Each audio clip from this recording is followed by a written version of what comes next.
விஷ்ணுவிற்கு துளசி மாலை என்றால் அலாதி விருப்பம். ஆனால் விநாயகருக்கு துளசி மாலை தடை. ஏனென்று யோசிச்சிருக்கீங்களா? யோசிச்சுக்கிட்டே இந்த குறுங்காணொளிய பாருங்க, விடை தெரிஞ்சிடும்.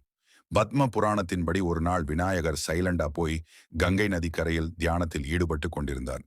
அப்போது தியானத்தில் இருந்த விநாயகரை பார்த்த துளசி தேவி அவரின் அழகும் தேஜஸுக்கும் கவரப்பட்டாள். அவள் மனசுல ஒரு ஆசை, விநாயகரை திருமணம் செய்யணும் என்று அவள் சென்று அவரிடம் நேரடியாக கேட்டுவிட்டாள். ஆனால் விநாயகர் அதை மறுத்துவிட்டார். தான் பிரம்மச்சாரிய விரதம் பூண்டவன், ஆகையால் மனவாழ்வு எனக்கு கிடையாது என்று கூறி துளசி தேவியை மறுத்தார். உக்கிரமான துளசி ஒரு பெண்தானே, முன்வந்து கேட்டும் பிடி கொடுக்காமல் நிராகரிக்கிறீர். இருக்கட்டும், உங்கள் ஆசை நிறைவேறாது.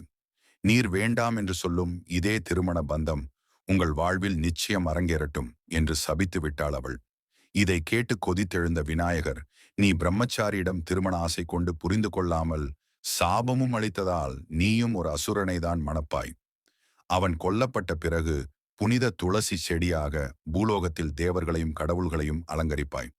எனினும் என்னை நெருங்கவோ வழிபடவோ உன்னால் இயலாது என்று கூறி சாபத்தை வழங்கினார். அதன்படியே விநாயகருக்கு சித்தி புத்தி என 2 மனைவிகள் கிடைத்தனர்.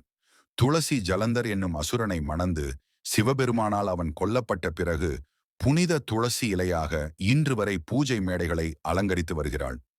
எனினும் விநாயகரை தீண்ட இயலாமல்